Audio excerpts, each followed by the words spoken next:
Going once, going twice, sold! You're listening to the Property Pod.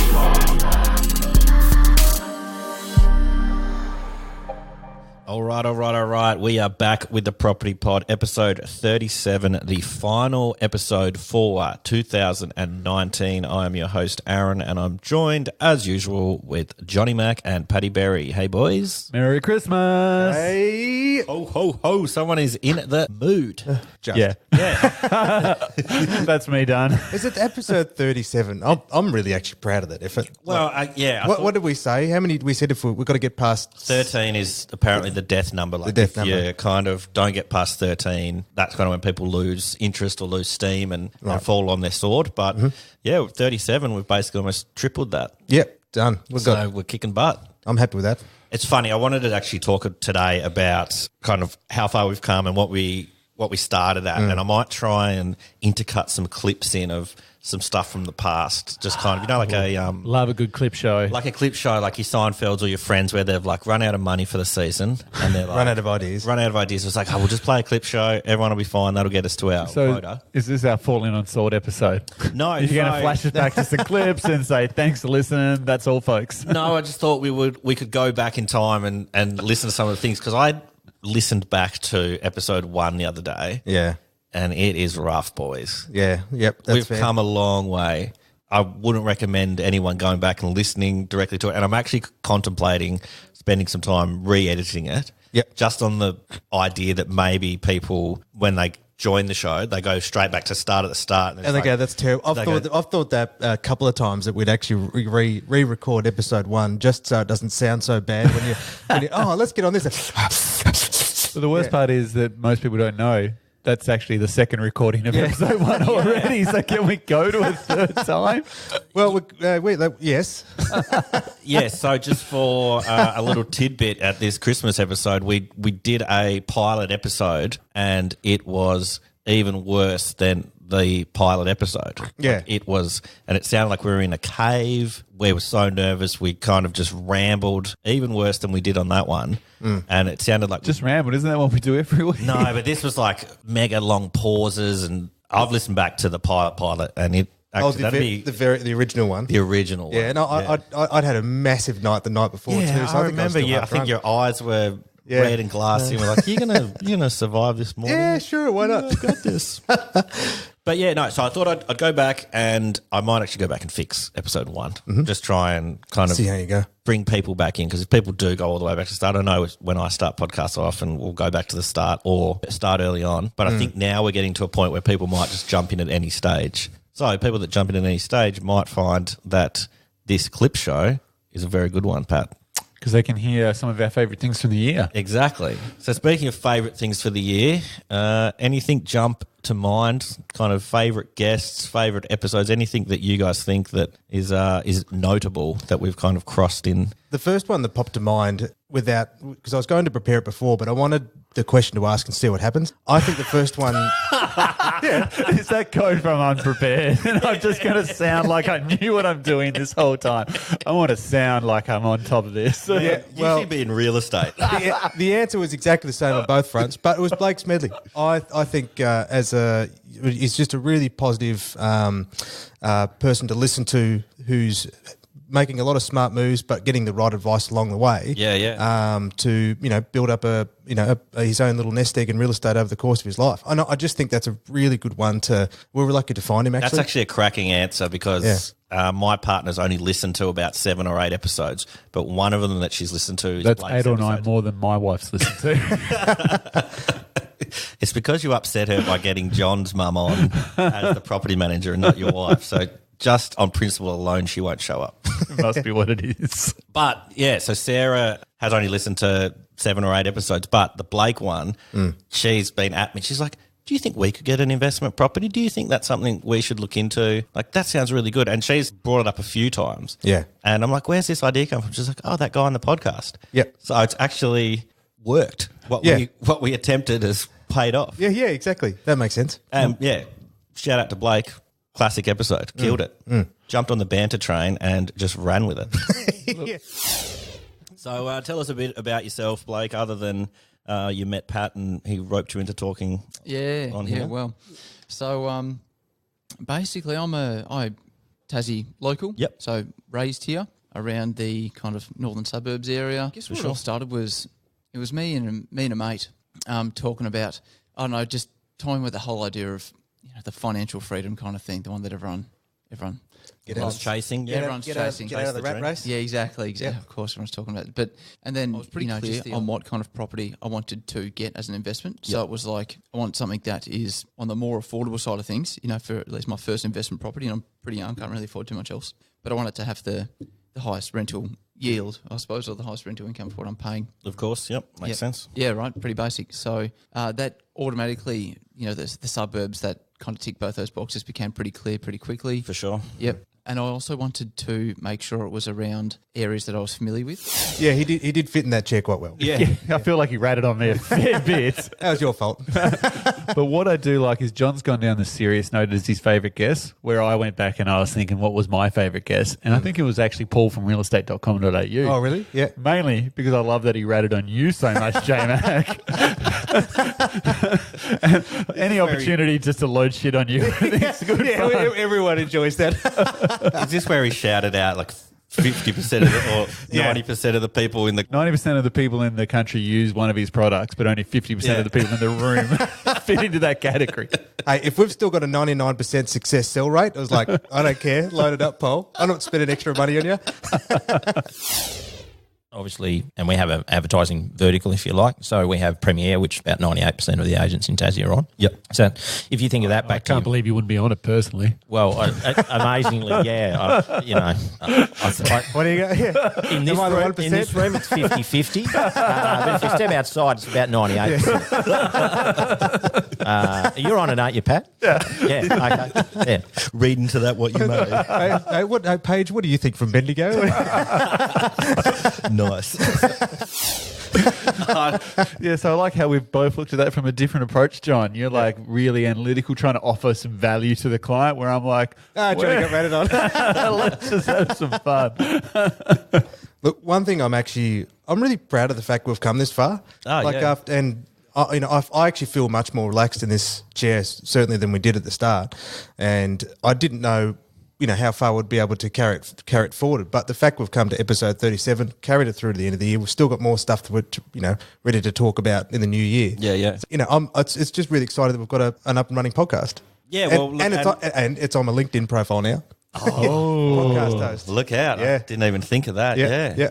No, well, look, I've been getting feedback actually just on the weekend. I got 2 extra emails from people kind of giving us our feedback like we asked for in another episode. We still have people reaching out to us. Yeah, cool. And I know when we started, I was like, well, this is an extra job for me to do. So I'm happy to kind of just see where it travels. And now, people are reaching out to us and people are finding the podcast. And Well, and there's another shout out I want to do too to a friend, Phil Donnelly. Yeah. He's been with us all the way since the beginning. And every time I catch up at the family barbecues, like, Johnny's still listening. That was a good one. Yeah, so yeah. Shout out, Phil. Thanks for his support, mate. as another flashback, maybe you can go back and find all John's shout-outs.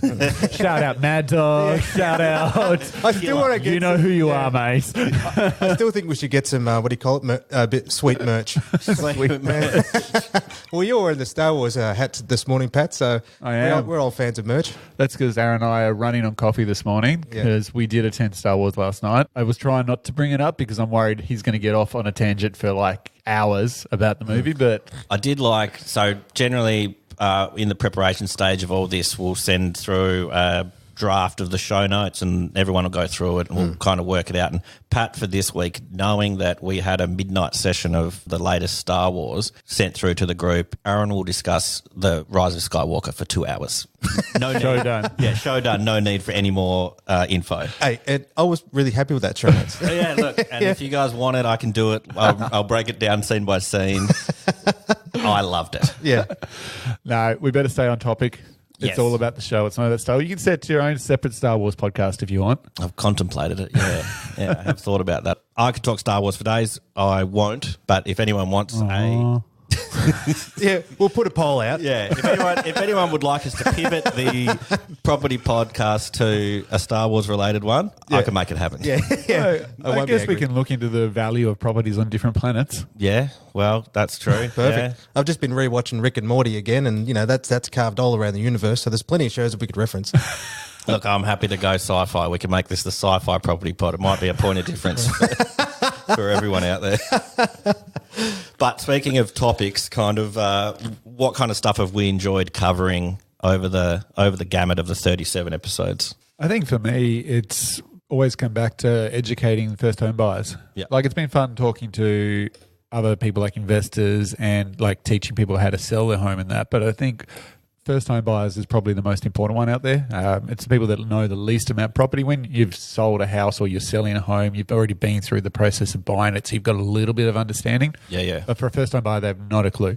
So the episodes where we've talked about how you get finance, what to look out for, how to make an offer, those type of things, I think they're very valuable episodes for a lot of people. Well, for me too, that actually, it's a real test of, well, do I know the knowledge or do I actually really know what I'm talking about? Because if, as a practitioner... And what did you decide on that, John? Jury's out. Jury's out. But as a practitioner, it's really hard to have a fresh set of eyes on just where a person truly is. So I've actually really enjoyed having those questions sent into us, especially where either there's been questions we just haven't quite answered, or I've got people that have just come in with a fresh set of eyes and sort of challenged us a bit to go, well, how would we coach someone through that process? Yeah. And I've really enjoyed my knowledge being tested because it's actually forced us to actually go back, do the research and be able to formulate a sound answer. Yeah, I think that was something we brought up on another episode. It was even if no one out there was listening, me sitting here from the outside, not knowing real estate, you guys seem to have become better operators just from talking it out loud and discussing the topics, being like, oh, I haven't thought of it that way, or like you kind of all bounce off each other, which is when this all started at the coffee shop and you guys would talk shop and I'd be like, oh, I'm still listening even though I just take the photos. I don't really. Yeah. Actually, what about when I tried to sell that house to the coffee shop guy the other day? The John up at the coffee shop, he's looking for a house. He's just had a baby and he's like, oh, if you ever see anything, that might suit me, let me know. And he gave me this list, or gave me and Pat this list of things. Like price range, areas, what type of home. Stuff. The standard thing a purchaser gives you. Yep. And so I've taken this one out in Tea Tree. It's this nice little cottage. Everything's really nice. I'm like, man, I reckon John from the coffee shop would really, really like this place. Like, I've just got a vibe. Like, it ticks off all those things in my head. So I've gone in and been, John, like, yeah, I've got this, which actually is very dangerous to do. You should never kind of cross the line of friendship and business with your coffee shop owner because... Right. Yeah, because he coffee up. Yeah, you could mess with your coffee. Yeah. Burn the milk. But then, so I've gone in, I've told him about it. I said, oh, yeah, this one, I'll try and send you through the info. You could be the guy. So I went into the coffee shop Saturday after I saw you in the car park and John's taking my order. He's like, so Pat, Aaron came to me the other day about this property. I'm like, oh yeah, I know the one out of Tea Tree. He's like, tell him to stick to photos because he has no idea about what I'm actually looking for in a house. Oh, ouch. I was like, oh, you didn't like that one? He's like, why would I want that? And I was like, ouch. Well, at least we know what you don't want. And the whole time, all I'm thinking is, far out, I'm glad Aaron got to him before I did. 'Cause I was going to suggest the same house. But that's the thing is that you're trying to help John out is like because you think he gives you what he thinks. Oh, in my head, it ticked every box. Yeah, exactly. But then I actually, afterwards, I was like, oh, like I've told him that it's this really good property. What if he looks at it and hates it? Yeah. And then he did. Yeah. But at least he was honest enough to just be like, no, mate, like you're way off. That's Jesus Christ. You stick to your photos, buddy. Well, at least your next one's going to be right on point. Oh, there won't be a next one. You Yeah, he's burned his bridges. He's like, nah. You find your own damn place. No, so that's my venture into the property game. Yeah. I'm more than happy to stay on my side of the fence and kind of throw the layups to you boys. But no, you got to go for it. That's the thing you learn early on. That's why that line I said a couple of weeks ago is that we make decisions on emotions and justify with logic. Yep. Because sometimes it just doesn't make any sense. So you just got to have a swing. Just have a swing. Just swing for the fences. Just swing for the fences. Didn't Michael Jordan become the best because he missed more shots than anyone else or something? He missed more game-winning shots than any other basketballer at his time. That's a Macism. I haven't had one of those for a few weeks. Yeah. So what was it? He missed more shots. Then I think it was one of his quotes was he missed more game-winning shots than anyone because that makes him the best? because he took more shots than anyone else. Ah, okay. Yeah. Yeah, I guess you got to take the shot. You got to That's have it. the ball to be able to shoot it. That's it. Yep. All right. Mate, go back to John with some new photos. I've doubled the house size. Yeah. 414 Real Estate has been operating within the northern suburbs of Hobart since 2006 with their innovative approach to marketing and managing your property. They have all your property needs covered. Find out more by visiting them today at 414.com.au. So, speaking of the guy who's out of the real estate game generally, what happens to real estate at Christmas time? I know it's like a crazy time of year for lots of industries, like tradies, drop tools, kind of, I imagine lots of law firms and things won't be doing contracts and stuff. But what happens if you've got a contract that is settling or closing during this period of time? Well, the challenge is the banks and solicitors will often have all their offices closed. Yeah, exactly. It really, all those days that fall on public holidays is they basically, most of the time they just renegotiate it so it ends up falling on a day that's going to work. Yep. We've actually often have settlements or even tenants move in during this Christmas period, so we end up just working overtime. As real estate agents. I mean, obviously, it's our office's preference to be able to, because no one really likes to be able to have that stress over that period. But look, if it happens, sometimes it will just happen. So you just work through it for them. Yeah. But generally speaking, anyone would be trying to negotiate either they're settling this Friday, which is this week, or it's going to now be happening into January. Yeah, so it's either kind of finishing up now in the next few days, ideally, or then you're going to wait till 2020 and I think roll with that. most of my settlements are now 10th of January, 8th of January, so they're sort of that second week in Jan before they're starting to rebook them. But speaking of Christmas time and real estate, isn't there some crazy stat that your dad, Paul Berry, has? Is it like 15? How can you explain the Christmas Eve It's not story? 15. It's only 5 or 6 years. That's still impressive. I'd have to look. I think it might be 6 years. Every year on Christmas Eve for the last 6, I think it is, he's sold a house on Christmas Eve. Really? But Like I got a don't contract? think it's going to happen this year because he's been spending more time building his new place that he's living in and trying to get that finished so he can actually move into it for Christmas than he has been selling homes the last couple of weeks. So, It still feels like a Christmas what a Christmas miracle. Yeah, it does happen. miracle. I'd have to look back. It is like 5, 6, 7 years, something like that every year on Christmas. So he's had a contract signed on Christmas Eve. Actually, it might be longer because I remember 2010 I got married and the first time it happened was when we were watching our wedding back. So it must have been 2010 was the first That's year. like 9 years. Yeah, it's longer than you realise. See, so close to a Because decade. he wasn't there to watch it on Christmas Eve 'Cause because he he's was out getting getting a a contract done contract on a property in Newtown, I remember. So Isn't that amazing? I reckon that we was the should first see if time we it can- started and it's been going ever since. So I don't know how. But it was funny. Last year, he had a deal that could have been done the day before, but he purposely held it over to keep his position alive. I can't meet that vendor tonight. I'll meet him tomorrow.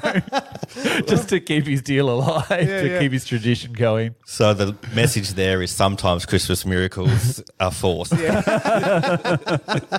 Yeah, but if you're listening, Dad, your pressure's on. Yeah. A couple of days to go and you got to find yourself You got sale. to hit double digits, Look, otherwise it doesn't count. He'll probably sell something to himself just to keep it alive. I shot a nice block of land for him the other day that's ready to launch. Maybe he can sell that in the next few days. Could be a goer. Get it done. Well, I think the whole team should rally around him, and if anyone else is working on a sale, they should hand it over to him so that he can close it out. It still counts. Yeah, I think it still counts. I reckon I'd keep the Christmas tradition rolling. Christmas is all about traditions. As a family-run business, First National Real Estate McGregor understands that the property market can be stressful. However, with a strong team in both sales and rentals, we are here to guide you through the property maze. Find out more today at mcgregorfn.com.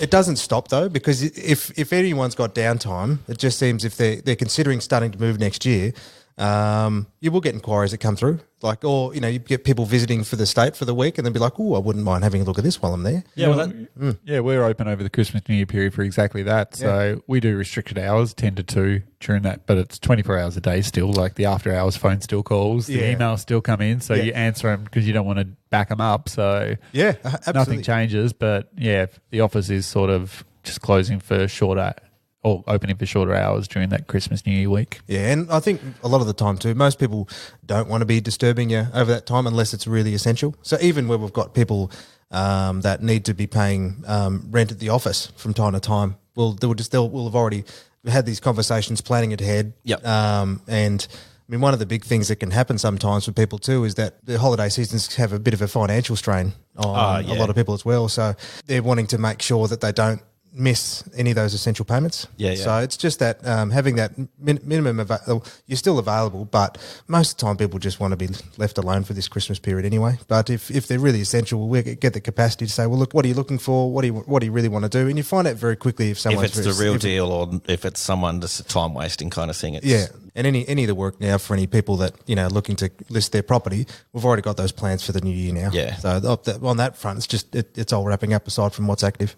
Speaking of difficult time of year financially and stuff like that, you guys are doing, I'm not sure if you're doing it in your office, but you guys did a kind of a gift register thing for or the property management team. Yeah. So this year, or for the last 2 years now, our property management team have liaised with our owners to pass a gift on to their tenants. So we give them a couple of different options. They can choose like A, B or C, and then we go get it organised and handwrite a Christmas card from the owner, not from us, and deliver it to the tenant. So I think we're delivering 130 of them tomorrow. I think they're doing most of them. So it should be Christmas spirit in full swing tomorrow. Well, the one I loved when I looked at the kind of way it all was being set up is that people could basically pay a week's rent to their tenant. So give them a week's free rent. So that frees up money in your tenant's pocket. Yeah. To we had a heap of owners that actually took that option up, more than you'd imagine. Like you assume a lot of property owners, they want their weekly rent and they need their weekly rent, but it's amazing some of the generosity that some owners have for their tenants. Just, it astounds us every year when we do this campaign. So. I remember we made that video last year with Parker running up to you and you reading the night before Christmas story, but we changed the words to suit the story of passing on the gifts and stuff. That was really cute, actually. It was super cute, But just I remember filming it and the joy that the tenants were receiving from kind of, we've got this gift for you. Like, oh my goodness. Well, it's just, and that's the thing. There's no reason for it, like where it's just a gift out of the blue. Yeah. No expectation, which I think is phenomenal. And that was because we did it for the first time this year as well. We had 10% of our portfolio take it up, which I think reflecting back on the numbers was very similar for you guys the first year round too, wasn't it? Yeah, so I think we've gone up something like 65% this year on what we did last year. So it's been a big jump after doing it for the first time last year to now. So it's definitely something that's getting some traction, and the tenants just don't believe it. It's just like, what? I think it's such a nice gesture, and like we said, where it's not from us that's organising, it's actually from the landlord. So it's it's essentially just a way of kind of being like, we'll facilitate this. It was actually, it came from one of my long-term purchases that turned into one of our landlords. He's got 4 properties with us. Yep. And every year he started ringing up and asking us, can you go get a movie gift voucher and take it out to each of my tenants just to say thank you for the year? Started, and we were doing that for him every year and hand delivering them to these 4 properties. And from that, we're like, well, if this guy does it, I wonder if there's any other owners out there that might be interested. So we've devised that, and it's sort of grown from that. And like Cassidy loves it now because he's not having to think about it. We just do it all. And we're actually going to him and saying, here's this year's options. Which one do you want to do? And so he's not even having to think just anymore. ticks a box. Yeah. And we try to like mix it up each year. So it's like we've done different gifts this year to what we did last year. So and I liked that it was Hill Street. When I went out to grab some stuff from the car, and it was the Hill Street van was there, and there was about 60 boxes of these Hill Street hampers. Oh, and I was just like, oh, look at all these. But like, there you go. They're supporting another local business. Well, so last year we just went to good old Coles and bought heaps of chocolates, but this year we thought we'd try to help another small business. Well, Hill Street aren't really a small business anymore, but we wanted to help a Tassie business out with our drive this year. So we worked with those guys and they built us some custom hampers, which was really cool. And I thought that was a great idea. I was like, that's kind of paying it forward across the whole kind of small business gamut. I was like, well played. Yeah, so we'll see what we can come up with next year. Yeah. Just maybe with Flora, everyone that's a client to Tahiti, you know. Sure. Just this mass exodus out of Tasmania for a week. Okay. Yeah. You got to dream big, I guess. Yeah, exactly. That's one way to send yourself broke. Yeah, that's how Michael Jordan missed all them shots. Woo.